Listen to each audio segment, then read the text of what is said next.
Assalamualaikum warahmatullahi wabarakatuh. Kenalkan, nama saya Muhammad Ramadhani, NPM 21010810813. Dosen pengampu Ibu Asih Fitriana Dewi MPD, mata kuliah Biologi Umum. Di sini saya akan menerangkan materi tentang proses pencernaan manusia. Nah, proses pencernaan manusia itu secara umum terdiri atas dua jenis, yaitu proses pencernaan mekanis dan kimiawi. Yang pertama, proses pencernaan mekanik. Proses pencernaan mekanik merupakan proses pencernaan makanan yang dilakukan dengan gerakan-gerakan seperti mengunyah, menelan, memompa, menghancurkan, dan meremas makanan. Pencernaan mekanik bertujuan untuk mengubah ukuran makanan menjadi lebih kecil. Yang kedua, proses pencernaan kimiawi. Proses pencernaan kimiawi adalah proses pencernaan makanan yang melibatkan enzim. Pencernaan kimiawi ini bertujuan untuk mengubah partikel makanan yang kecil-kecil jadi bentuk yang siap untuk diserap oleh tubuh. Ini adalah gambar dari pencernaan manusia. Yang pertama adalah mulut. Mulut berfungsi sebagai tempat masuknya makanan dan dimulainya proses pencernaan. Ini karena di dalam mulut terjadi pencernaan secara mekanik oleh gigi dan kimiawi oleh enzim amilase. Yang kedua adalah faring dan esofagus. Tenggorokan atau faring merupakan saluran pencernaan yang menghubungkan rongga mulut ke kerongkongan atau esofagus. Makanan yang ditelan dari mulut masuk melalui faring dan diteruskan ke kerongkongan. Pada dinding kerongkongan terjadi gerakan peristaltik, yaitu gerakan meremas-remas dan mendorong makanan menuju lambung. Yang ketiga adalah lambung. Di lambung terjadi pencernaan kimiawi, di mana makanan dicerna oleh enzim dalam getah lambung yang dihasilkan oleh sel kelenjar dinding lambung. Getah lambung terdiri dari pepsin, yaitu enzim yang fungsinya memecah protein menjadi pepton.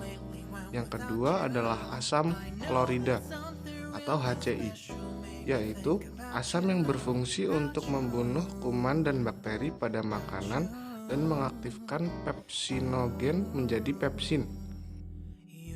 Fungsi lambung adalah 1. Mencerna protein, 2. Menyimpan makanan selama 2-5 jam, 3. Mematikan mikroorganisme berbahaya yang ada di lambung karena ada asam lambung.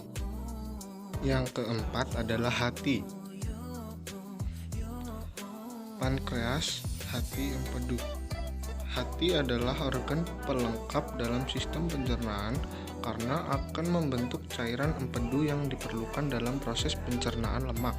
Empedu tersebut lalu akan ditampung di kantung empedu sebelum digunakan di usus halus. Yang kelima adalah usus halus.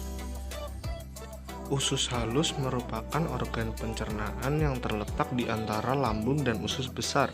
Bentuknya berupa saluran dengan panjang sekitar 670 cm sampai 760 cm.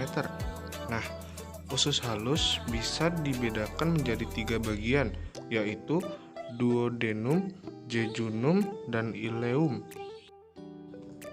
Kemudian yang keenam, usus besar. Usus besar adalah organ pencernaan yang terhubung dengan usus halus. Sisa makanan yang tidak bisa dicerna dan diserap tubuh lalu akan diteruskan ke usus besar. Ini karena usus besar berfungsi untuk membusukkan sisa makanan tadi membentuk feses dengan dibantu oleh bakteri Escherichia coli. Nah, di usus besar terdapat beberapa bagian, yaitu kolon sebagai tempat pemadatan feses atau penyerapan kembali air dari zat sisa makanan, dan rektum sebagai tempat menyimpan feses sementara waktu. Yang ketujuh adalah anus, berfungsi sebagai tempat pembuangan zat sisa makanan atau feses. Yang terakhir adalah gangguan sistem pencernaan. Gangguan ini bisa disebabkan oleh berbagai hal seperti bakteri pada makanan, stres, atau infeksi. Contohnya seperti 1. Sariawan disebabkan oleh luka tergigit, kekurangan vitamin C, dan lain-lain. Yang kedua, konstipasi atau sembelit, kesukaran dalam proses defekasi atau buang air besar.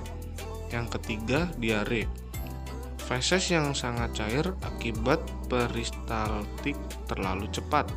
Yang keempat, apendisitis, radang usus buntu. Yang kelima, peritonitis, infeksi pada rongga perut. Dan yang keenam, sirosis hati, radang pada hati.